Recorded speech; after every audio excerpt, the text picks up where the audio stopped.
All right, Shalom. This is Brother Gabar, the Lions Den Kemp, located here in Jacksonville, Florida. And first and foremost, before I hop into this lesson, I would like to give all praises to the Most High and their true Paleo-Hebrew names and in the Paleo-Hebrew tongue. So with that, I would like to say, Kal Halayim, La Yahweh, Bahashim, Yahushua, Bahashim, Ha Rakah Kodash Shema Maf. Double honors to the apostles and elders of GMS. Double honors to my elder as well, Aharawan Banyasharala. And shalom to you brothers and sisters, pushing and keeping this truth and faith and sincerity unto the end, man. All right. So there's going to be a quick lesson going into this article that you see here. And it reads, U.S. to Israel, if you strike back at Iran, you'll do it alone. Right. And the first thing I thought when I saw this article, man, is a kingdom divided against itself. All right, which is prophecy, it's scriptural. All this is spiritual, man, because the U.S., Israel is backed by the U.S. They got they're allies. They got a strong allied relationship, man, for decades now, right? And as we're going to get down in the article, but this is clearly like the doings of the Lord, Yahweh Bashim Yahushua, man, dividing Satan against Satan, man. All right. So I'm going to get right into the article. It says, as Israel on Monday weighed its response to Iran's stunning attacks this weekend, the U.S. is privately telling officials there if Israel strikes back militarily, it will have to do so alone, man. All right. So, keep in mind, man, Israel is backed by the U.S. They have a strong allied relationship, militarily, what I'm saying, in other ways as well. But for the point of this lesson, a strong allied relationship militarily, man. Right. But the U.S., is fearing a greater, broader conflict if they intervene, because, Iran is backed by Russia. So the U.S. intervenes and put their hand in it, then Russia, you're going to intervene and put their hand in it back in Iran, and so on and so forth, man. You know what I'm saying? It's just funny because Esau's starting to feel the heat, man, and it's the Lord, Yahweh Bashim Yahushua, that's cranking up the temperature, and it says, Salakia. It says, second paragraph, it says, it's an unusual message for a close ally that spent decades receiving more U.S. military aid than any other country in the world, and whose relationship with America is often described as ironclad. And ironclad is, it's like solid, solidified, for lack of a better word, man.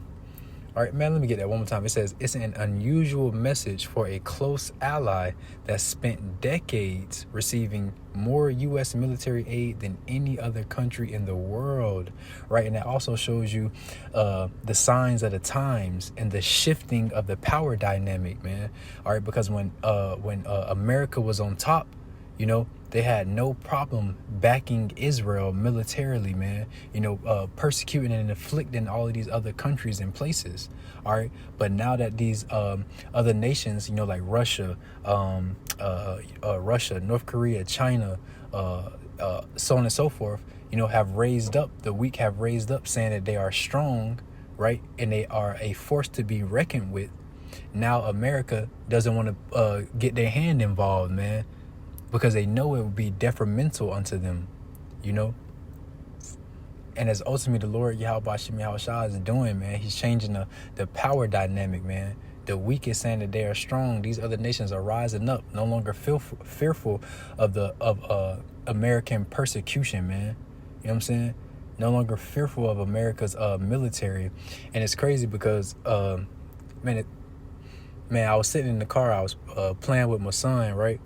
And he hit the radio, and the radio turned on, and it was a podcast or whatever, and it was talking about this very thing, and it was saying how America looks weak on a world stage, because you got Biden, he every time he's showing on TV, man, he stumbling over his words, he falling, talking nonsense, so on and so forth. And then you look at these Salakia.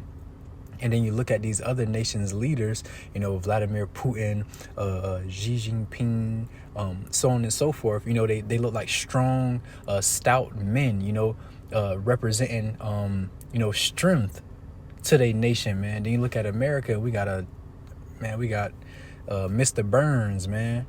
You know, putting on for America. You know, and this not our country, no way, man. But you know, just putting on as the face of America.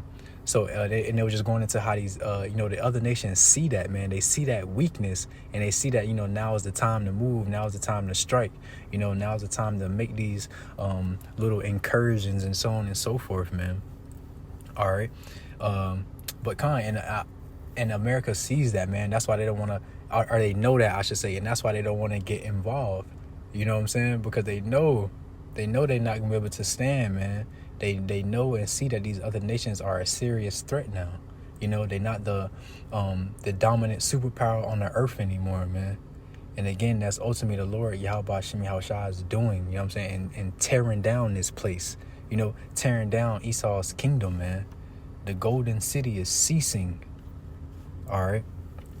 And it says, I'm gonna start from the top again. Salaki, it says, as Israel on Monday weighed its response to Iran's stunning attacks this weekend, the U.S. is privately telling officials there if Israel strikes back militarily, it will do so alone, man. All right, Esau, leaving Esau hanging, man. He leaving them out to dry. This nation who you were once, and you still allied with, for over decades, sending all this military support, more than any other country in history, man. All right. But now the tides is changing, man. The tides is changing. All right, and that's the Lord Yahweh Shem Yahushua is doing, man. All right.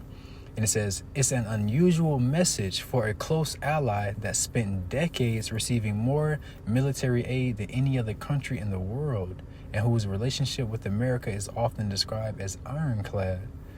But after months of Israel acting on its own in Gaza and facing tough criticism from the U.S., and other allies that its military operations have gone too far, right? And that tough criticism is literally Satan standing up and being divided, against himself, right? Because, Israel is acting on his own in Gaza, but Israel is backed by the U.S.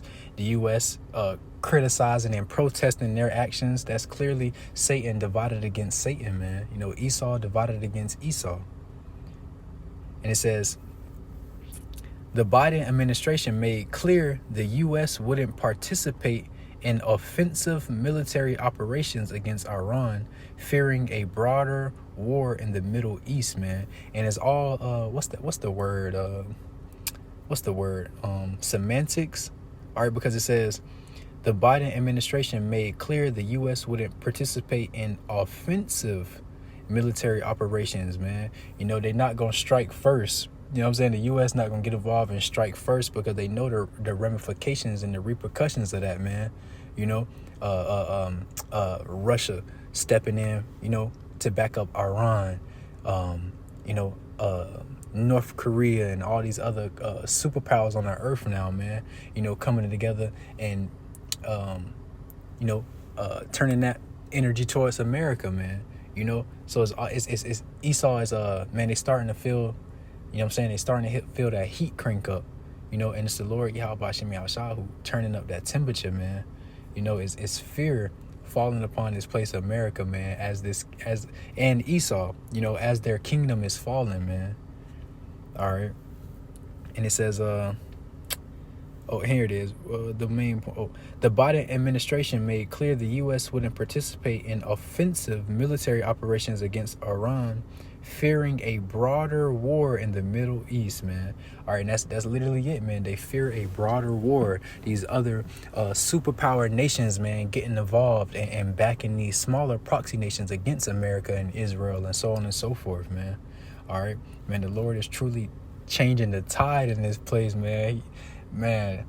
Because America was once seen as the big bad wolf. All right, but it's all scriptural, man. The weak are saying that they are strong, man. These other nations are rising up, and they no longer fear America, man. And I just wanted to get a couple precepts. So this is the book of Mark, chapter 3. And I'm gonna start at verse 24. It says, "And if a kingdom be divided against itself, that kingdom cannot stand, man." All right, and that kingdom, primarily is America, ruled by Esau, the so-called Caucasian race. But Israel, being a strong allied nation, is a part of that kingdom, man. They're allies. They're a part of that kingdom. All right, so this is clearly a kingdom divided against itself, man. Israel acting on his own and doing and saying one thing, and in the U.S. Doing and saying another thing, man. All right, that's division, and it's the Lord that's causing that. Or it says that kingdom cannot stand, because when it's all said and done, man, America's going to be destroyed by those 200 million nuclear missiles, and Israel is going to get hit as well, by the Lord Yahweh Shai, the host of heaven, those chariots, and some missiles, because that land has to ultimately be cleansed, right? And cleansed with fire, man. So the rightful heirs to that land, the so-called Negroes, Latinos, and Native Americans, the true Israelites of the Bible, can rightfully reclaim and inhabit that land, man. All right. So when it's all said and done, man, both of these places are going to fall. Both of these kingdoms and countries, kingdoms are going to fall, man, by the will of the Lord, Yahweh Bashem Yahweh Shah. And it says, and if a house be divided against itself, that house cannot stand. All right. And if Satan rise up against himself and be divided, all right, and this is literally this article, man, America rising up against Israel, Salakia, saying, hey, we're not going to back y'all if y'all do this. All right, hey, Israel doing and saying one thing, the U.S. doing and saying another, man. That Satan rised up against himself and them being divided. All right, he said, and it says, if Satan rise up against and if Satan rise up against himself and be divided, he cannot stand but have an end. All right, and we all know, man, Esau has an end according to prophecy, man. Esau's kingdoms and rulership upon his earth has an end according to prophecy, man. America's gonna be destroyed by those 200 million nuclear missiles, man. All right, and everyone that joined hands and dealt with this place, America, they're gonna feel that as well, man. And it says, and it also says, he cannot stand but have an end. All right, the scriptures also say that Esau is the end of the world, and Jacob is the beginning of it that followeth. All right, so when Esau is in that ruling class seat, that's when the end shall come. And you see that slowly but surely coming, man. And you see this kingdom falling, slowly but surely. Esau's end is coming. And Jacob, the so-called Negroes, Latinos, and Native Americans are right there. As Esau is falling, the Lord is raising up Israel, man, to reclaim the earth, to rule this earth in righteousness, and to execute the Lord's vengeance and judgment upon Esau and these other nations, man. All right. So, man, that was a quick lesson I wanted to do. I thought that article was crazy, man. It ain't nothing but the Lord, Yahweh Bashem Yahweh Shah, stirring the hearts and minds of these different kings and rulers of these countries and places, man. It's a beautiful thing to see, man. The Lord's word, is playing out right before our eyes, man. And man, I pray and hope that was edifying and are encouraging. And with that, I'm going to say shalom.